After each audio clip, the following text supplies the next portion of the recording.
Hello नमस्कार दोस्तों, मैं एडवोकेट बरखा शर्मा आपका डीलो जंक्शन में स्वागत करती हूं और आज हम बात करेंगे इंडियन कॉन्स्टिट्यूशन के बारे में।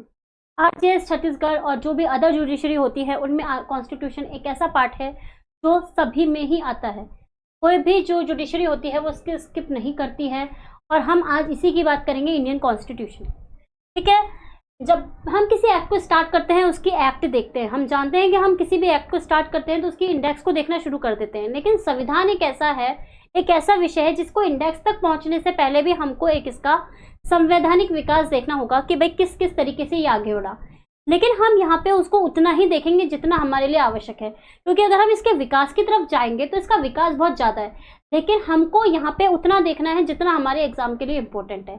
सबसे पहले देखिए भारतीय संवैधानिक का विकास, किस तरीके से हमारा जो संविधान है वो हमारे पास आया है, कैसे आया है। तो भारत में संविधान का जो ऐतिहासिक काल है वो सबसे पहले प्रारंभ हुआ था 1600 ईस्वी से। ठीक है, अगर प्री का क्वेश्चन बन भी जाता है ये वाला कि कब से आया था, तो 1600 ईस्वी से प्रारंभ हुआ था। तो ये जो हम संविधान पढ़ रहे हैं वो ना केवल हमारे जुडिशरी में आता है, बल्कि जितने भी कॉम्पिटिटिव एग्जाम्स होते हैं, राजस्थान के हो गए या किसी अदर स्टेट के हो गए, उसमें संविधान का तो जिक्र आता ही है। तो ये जो वीडियो है ये ना केवल वो लोग देख सकते हैं जो जुडिशरी से रिलेटेड है, बल्कि वो भी देख सकते हैं जो कॉन्स्टिट्यूशन, इंडियन पॉलिटी वगैरह पढ़ते हैं। ठीक है, इंडियन पॉलिटी में डिटेल में आता है, जैसे 1600 का भी अंदर बताने लग जाएंगे डिटेल में, लेकिन हम यहाँ पे किसके अकॉर्डिंग देख रहे हैं, जुडिशरी के अकॉर्डिंग। तो जुडिशरी में हम उन पॉइंट्स को लेके चलेंगे जो हमारे प्री से रिलेटेड रहेंगे। अगर हमको लगेगा कि हमको इसको ज़्यादा डिटेल में देखना चाहिए तो हम उस पॉइंट को डिटेल में देखते हुए चलेंगे। लेकिन देखिए, भारत में संविधान का जो ऐतिहासिक काल है वो 1600 ईस्वी से प्रारंभ हुआ था। ठीक है, सबसे पहले इंग्लैंड में क्या हुआ था, ईस्ट इंडिया कंपनी की स्थापना हुई थी। ईस्ट इंडिया कंपनी की स्थापना हुई थी, उसी के बाद आगे हमारा संविधान का इतिहास आगे बढ़ता गया। सबसे पहले क्या हुआ, ईस्ट इंडिया कंपनी की स्थापना हुई। कब से हुई थी, 1600 से लेकर 1765 का जो काल था वो हमारे ईस्ट इंडिया कंपनी का काल था। इसके बाद क्या हुआ, ब्रिटिश राज्य की स्थापना हो गई थी। कब हुई थी, 1760 से 1858 के बीच में। 1858 में क्या हुआ था, ब्रिटिश साम्राज्य की स्थापना हुई थी और 1773 यानी कि 1773 में रेगुलेटिंग एक्ट पास हो गया था। ईस्ट इंडिया कंपनी की स्थापना कब हुई, इंपॉर्टेंट चीज है। रेगुलेटिंग एक्ट कब आया, 1773 में, ये भी इंपॉर्टेंट चीज है। फिर कंपनी शासन का कब अंत हो गया और भारत सरकार का जो अधिनियम था वो कब बना, ये भी इंपॉर्टेंट है। तो कंपनी शासन का अंत हो गया था 1858 से लेके 1919 में इसका अंत हो गया था, और 1858 में जाके क्या हुआ था, भारत सरकार अधिनियम की स्थापना हो गई थी। फिर स्वै शासन का आरंभ हुआ था 1919 से 1947 के बीच में।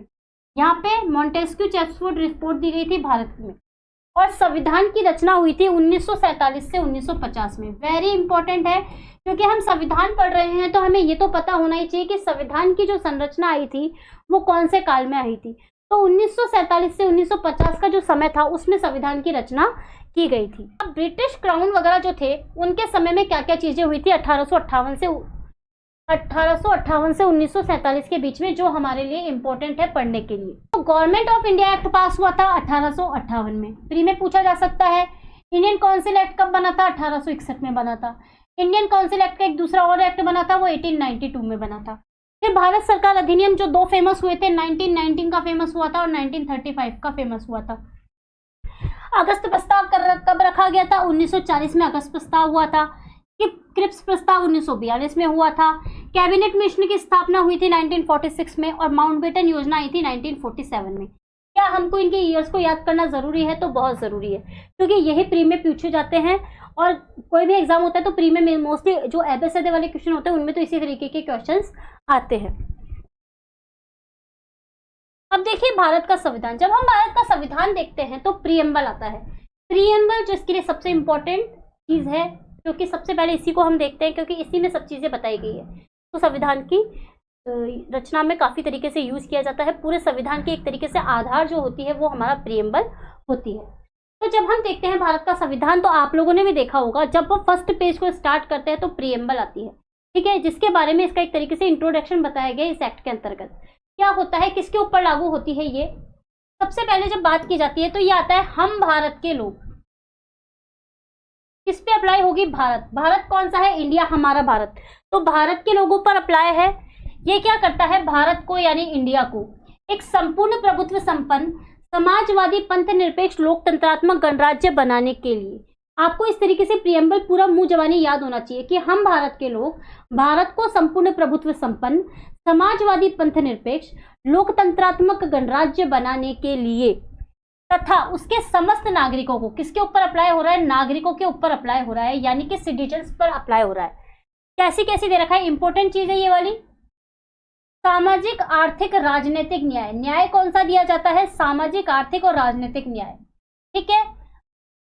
विचार अभिव्यक्ति और विश्वास और धर्म और उपासना की स्वतंत्रता दे रहा है, ठीक है। ये इंपॉर्टेंट हो गया, ये इंपॉर्टेंट हो गया कि स्वतंत्रता कौन सी दी जा रही है, समानता कौन सी दी जा रही है, न्याय कौन सा दिया जा रहा है, प्रतिष्ठा और अवसर की समता दी जा रही है। अभी देखिए साथ साथ आपको बताया भी गया है कि कौन से आर्टिकल्स में दे रखा है। देखिए लोक कल्याण की अभिव्यक्ति के लिए आर्टिकल 38 आ गया, मूल अधिकार 19 से लेकर 22 तक स्वतंत्रता आ गई, समानता आ गई 14 से लेकर 18 तक। ये सब चीजें प्राप्त करने के लिए तथा उन सब में व्यक्ति की गरिमा और राष्ट्र की एकता और अखंडता सुनिश्चित करने के लिए और बंधुता को बढ़ाने के लिए, ये वाला क्वेश्चन भी प्री में आता है कि किस तरीके की वो अखंडता एकता गरिमा वाली चीज है ना, ये चीजें पूछी जाती है। दृढ़ संकल्प होकर अपनी संविधान सभा में 26 नवंबर 1949 को, देखिए संविधान जो बना था वो लगभग पूरा बनके 1949 को ही तैयार हो गया था, लेकिन कुछ प्रोविजंस जो बच गए थे वो जाके 26 जनवरी 1950 को पूर्ण रूप से लागू किया गया था। लेकिन 26 नवंबर 1949 को 1949 को हमारा संविधान बनकर तैयार हो गया था। तो क्या बोल रहा है, ये तारीख आपको याद होनी चाहिए, 26 नवंबर 1949 को संविधान को अंगीकृत, अधिनियमित और आत्मर्पित करते हैं। कौन कर रहे हैं, हम भारत के लोग, ठीक है। आप देखते होंगे जितने भी अभी मिनिस्टर वगैरह होते हैं ये शपथ वगैरह लेते हैं तो उस समय ये पढ़ते हैं, हम भारत के लोग भारत को संपूर्ण प्रभुत्व संपन्न, ये क्या करते हैं, उसकी निष्ठा की शपथ लेते हैं। तो इस तरीके की लैंग्वेज वहां पे भी यूज की जाती है। देखिए जो जो इंपॉर्टेंट डेट्स वगैरह होंगी ना वो हम यहाँ पे लेके चलेंगे। 13 दिसंबर 1946 को उद्देश्य प्रस्ताव रखा गया था, ठीक है। किसने रखा था, पंडित जवाहरलाल नेहरू ने। पंडित जवाहरलाल नेहरू ने उद्देश्य प्रस्ताव रखा था संविधान सभा में। कब रखा था, 13 दिसंबर 1946। यहाँ पे वो डेट्स आपके सामने लाई गई हैं जो हमारे एग्जाम के लिए इंपॉर्टेंट है। फिर बताया गया है 22 जनवरी 1947 को उद्देशिका को स्वीकार किया गया था, ठीक है। और जो इंपॉर्टेंट केसेस है वो कौन से हैं, Sajjan Singh versus state of Punjab में क्या कहा गया कि जो उद्देशिका है हमारी प्रियम्बल है वो संविधान की विशेषताओं का निचोड़ है। जैसा कि मैंने लेक्चर स्टार्ट होते ही कहा था कि संविधान का आधार कौन है, प्रियम्बल है, ठीक है। तो संविधान की विशेषताओं का निचोड़ क्या है, उद्देशिका है। कहाँ पे बोला गया था हमको, सज्जन सिंह के वाद में कहा गया था, Sajjan Singh versus state of Punjab में बताई गई बात।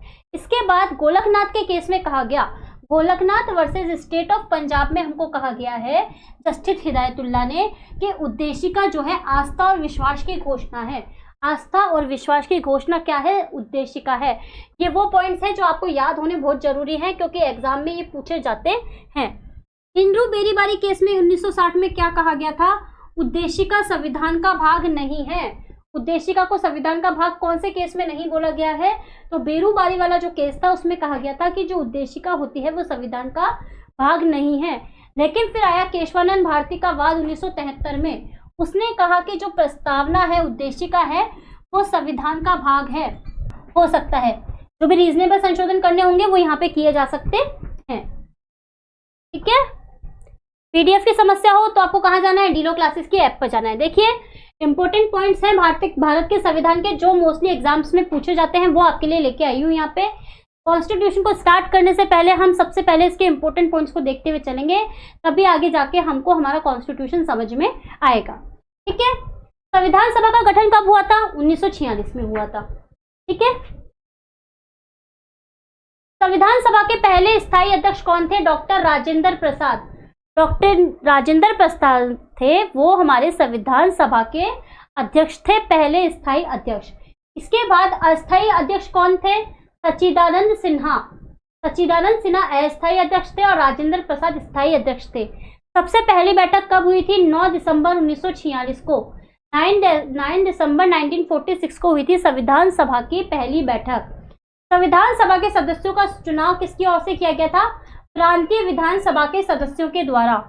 प्रारूप समिति के अध्यक्ष, मोस्ट इंपोर्टेंट क्वेश्चन है, कौन है, प्रारूप समिति के अध्यक्ष हैं B.R. अम्बेडकर और परामर्शदाता भी कौन है? B.R. अम्बेडकर साहब। और इसका प्रारूप उद्देशिका का किसने तैयार किया था? जवाहरलाल नेहरू ने। कई बार अम्बेडकर अम्बेडकर अम्बेडकर आता रहता है तो हम नेहरू साहब को भूल जाते हैं, लेकिन इनको नहीं भूलना है क्योंकि इन्होंने प्रारूप तैयार किया था। इसके बाद संविधान को अंगीकृत किया था 26 नवंबर 1949 को। 26 नवंबर 1949 को किया था और इसको संविधान को पूर्ण रूप से अंगीकृत और अधिनियमित किया गया था 26 जनवरी 1950 को। यानी कि संविधान के जो कुछ प्रोविजंस थे वो तो 26 नवंबर 1949 को लागू हो गए थे और जो बाकी बचे हुए थे वो 26 जनवरी 1950 को लागू हुए, जिसको कि हम गणतंत्र दिवस के रूप में मनाते हैं। क्या आपको ये पॉइंट याद होने चाहिए? तो बिल्कुल याद होने चाहिए, ये प्री में आते हैं, ये मोस्ट पॉइंट है आपके लिए, ठीक है। इसके बाद देखिए राष्ट्रीय विधिक सेवा दिवस कब मनाया जाता है? तो 9 नवंबर को प्रतिवर्ष मनाया जाता है विधिक सेवा दिवस। विधि दिवस 26 नवंबर 1969 से 49 होगा। भारत में संप्रभु कौन है? भारत की जनता। मतलब संप्रभु कौन माना जाता है? भारत की जनता मानी जाती है। हमारे द्वारा ही प्रतिनिधि चुने जाते हैं जो आगे जाके काम करते हैं, ठीक है। विधि संप्रभुता भारतीय संविधान में निवास करती है, ये केशवानंद भारती के बारे में कहा गया था, ठीक है। भारतीय संविधान में प्रस्तावना का उद्देश्य क्या है? उद्देश्य है व्यक्ति की गरिमा, राष्ट्र की एकता और अखंडता को सुनिश्चित करना, भारत के सभी व्यक्तियों को विचार, अभिव्यक्ति, विश्वास, धर्म और उपासना की स्वतंत्रता देना। और प्रस्तावना में समाजवादी, पंथ निरपेक्ष और अखंडता शब्द कब से जोड़े गए हैं? 42वें संविधान संशोधन से। 42वां संविधान संशोधन एक ऐसा संशोधन है जिसको कि हम मिनी कॉन्स्टिट्यूशन के नाम से भी जानते हैं, क्योंकि इसमें मोस्ट जो संशोधन हुए हैं, अमेंडमेंट्स हुए हैं, वो 42वें संविधान संशोधन के द्वारा भी जोड़े गए हैं। संविधान की कुंजी, कुंजी यानी क्या होती है? चाबी। संविधान की कुंजी क्या है? संविधान कैसे खुलेगा? तो संविधान खुलेगा उद्देशिका के द्वारा। इसीलिए अब जब हम कॉन्स्टिट्यूशन को स्टार्ट कर रहे हैं तो उससे पहले हम प्रीएम्बल को देख के आ रहे हैं, इसके इंपॉर्टेंट पॉइंट्स को देख के आ रहे हैं। संविधान के किसी भी शब्द में अगर अस्पष्टता होती है, असंदिग्धता होते पर उद्देशिका की मदद ली जाती है। इसीलिए हम देख रहे हैं कि भाई प्रीएम्बल क्यों देखना जरूरी है, क्योंकि इसके द्वारा हमको आगे चीजें एक्सप्लेन होती है कि क्या पढ़ना है और क्या नहीं। संविधान की प्रस्तावना में नैतिक न्याय व सबके लिए शिक्षा जैसे शब्दों का प्रयोग नहीं किया गया है। अब कई बार क्वेश्चन पूछ लिया जाता है कि ये शब्द कहाँ यूज किए गए हैं, तो कई लोग लगा देते हैं प्रीएम्बल में, लेकिन प्रीएम्बल में इस तरीके के किसी शब्दों का उपयोग नहीं किया गया है। अब देखिए उद्देशिका में वर्तमान समय तक एक ही बार संशोधन किया गया है। कब किया गया है? 42वें संविधान संशोधन के द्वारा। 42वें संविधान संशोधन के द्वारा समाजवादी, पंथ निरपेक्ष और अखंडता शब्दों को जोड़ा गया है। जैसा कि मैंने अभी थोड़ी देर पहले बताया था, मिनी कॉन्स्टिट्यूशन है हमारा 42वां संविधान संशोधन, और उद्देशिका को संविधान का अंग माना जाता है, इंपॉर्टेंट पार्ट माना जाता है। भारतीय संविधान का स्रोत कौन है? भारत की जनता, ठीक है। क्वेश्चन पूछा जाता है संविधान का स्रोत क्या है, तो भारत की जनता है। मूलभूत लक्षण क्या है? पंथ निरपेक्षता। क्या होती है पंथ निरपेक्षता? यानी कि यहाँ पे सभी धर्मों को स्वीकार किया गया है। किसी भी व्यक्ति को ऐसे नहीं बोला जाएगा कि तुम हिंदू धर्म को मानो, तुम मुस्लिम धर्म को मानो, तुम ईसाई धर्म को मानो, ऐसा कुछ नहीं कहा। सब व्यक्ति अपनी इच्छा अनुसार किसी भी धर्म को स्वीकार कर सकते हैं। प्रस्तावना को संविधान का अभिन्न अंग किस केस में माना गया था? केशवानंद भारती का इंपॉर्टेंट केस हुआ था, उसमें माना गया था। अब किसमें संविधान का भाग नहीं माना गया था? इंड्रू बेरीबारी के वाद में नहीं माना गया था। संविधान में कुल कितने अनुच्छेद हैं? 395। आप बोलेंगे बहुत छोटा सा क्वेश्चन है, लेकिन कई बार हम इसी में अटक जाते हैं। 395, 394, 393 ऐसे करके आ जाते हैं और हम क्या करते हैं, स्किप कर जाते हैं कि हमको याद नहीं आता है। संविधान में कुल कितने भाग हैं? 22 भाग हैं। कितनी अनुसूची है? 12 अनुसूचियां। पहले कितनी हुआ करती थी? 8 हुआ करती थी। संविधान को बनने में कितना समय लगा था? 2 वर्ष 11 माह 18 दिन। 2 वर्ष 11 माह 18 दिन। संविधान में भारत के लोगों को क्या कहा गया है? संपूर्ण प्रभुत्व संपन्न, समाजवादी, पंथ निरपेक्ष, लोकतंत्रात्मक गणराज्य बनाने के लिए कहा गया है।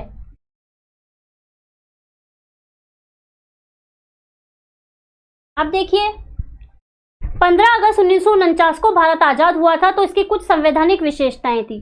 क्या क्या विशेषताएं हैं? भारत का जो संविधान है वो सबसे लंबा संविधान है, विश्व का सबसे लंबा संविधान, लिखित संविधान है। इसमें 395 अनुच्छेद है, 12 अनुसूचियां हैं और टोटल 106 अमेंडमेंट हुए हैं। 26 नवंबर 1949 को इसको अंगीकृत किया गया था और 26 जनवरी 1950 को इसको लागू किया गया था। इसका जनक यानी कि जनक कौन होता है? पिता, फादर ऑफ कॉन्स्टिट्यूशन कौन माने जाते हैं? अंबेडकर साहब माने जाते हैं और यही ड्राफ्टिंग कमेटी के चेयरमैन भी थे और इसने क्या किया था? संविधान बनाने में महत्वपूर्ण योगदान दिया था। संविधान बनाने का श्रेय किसको जाता है? BR अम्बेडकर को जाता है। भारत का संविधान कैसा है? लोकतांत्रिक सरकार की स्थापना करता है। इसके 3 पिलर होते हैं। ये पिलर होते हैं ना, कोई भी मकान बनता है तो 3 पिलर, तो ये जो 3 पिलर है वो है, सबसे पहले क्या आती है? विधायिका, फिर आती है हमारी कार्यपालिका और फिर आती है न्यायपालिका। ठीक है ना, विधायिका, कार्यपालिका और न्यायपालिका। भारत के संविधान में मौलिक अधिकार जो प्राप्त हैं वो न केवल नागरिकों को और बल्कि अनागरिक को भी प्राप्त हैं।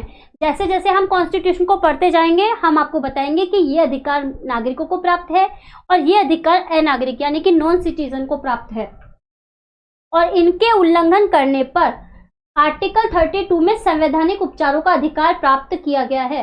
संविधान की आत्मा किसने कहा है? इसको BR अम्बेडकर ने कहा है। आर्टिकल 32 जो है ना वो संविधान की आत्मा कहा जाता है और BR अम्बेडकर ने इनको कहा है ऐसा। इसमें क्या किया गया है? संसदीय प्रणाली को अपनाया गया है, न्यायपालिका की स्वतंत्रता पर ध्यान दिया गया है। यहाँ पे सुप्रीम कोर्ट क्या होता है? प्रधान होता है। संविधान में कितनी भाषाएं हैं? 22 भाषाओं को मान्यता दी गई है। 8वीं अनुसूची में इंग्लिश और हिंदी को क्या किया गया? ऑफिशियल लैंग्वेज ऑफ यूनियन बोला गया है, ऑफिशियल लैंग्वेज ऑफ यूनियन कहा गया है। ठीक है, अब देखिए शेड्यूल्स देख लेते हैं हम लोग। सबसे पहले देखिए अब क्या होता है, शेड्यूल्स पूछी जाती है तो कई बार पूछ लिया जाता है कि ये किस शेड्यूल में बताया गया है। ठीक है, तो सबसे पहले जो शेड्यूल आई थी उसमें बताया गया था राज्य और संघ का नाम और उसका राज्य क्षेत्र कौन सा होगा। इसके लिए आर्टिकल 1 और 4 कवर हुए थे। सेकेंड अनुसूची जो आती है उसमें वेतन भत्ते, जो राष्ट्रपति वगैरह जो ऑफिसर्स वगैरह को वेतन भत्ते मिलते हैं ना वो बताते हैं हमको दूसरी अनुसूची में। ये जो दिए गए आर्टिकल्स है ये कवर होते हैं इसके अंतर्गत। जो तीसरी अनुसूची आती है उसमें आती है शपथ, यानी कि जो मिनिस्टर्स वगैरह शपथ लेते हैं ना उनकी बात की जाती है, तो आर्टिकल 80 का क्लोज 2 कवर कर लो। चौथी अनुसूची बात करती है सीटों के आवंटन के बारे में। ठीक है, यहाँ पे स्किप कर दीजिए, इस सीटों के आवंटन के बारे में 80 का क्लोज 2 है। 5वीं अनुसूची जो बात करती है वो बताती है प्रशासन और नियंत्रण करने के बारे में। 7वीं अनुसूची में आता है संघ और राज्य, समवर्ती सूची वगैरह ये होती है ना ये। 8वीं अनुसूची में आती है हमारी भाषा। देखिए इंपॉर्टेंट कौन कौन सी है?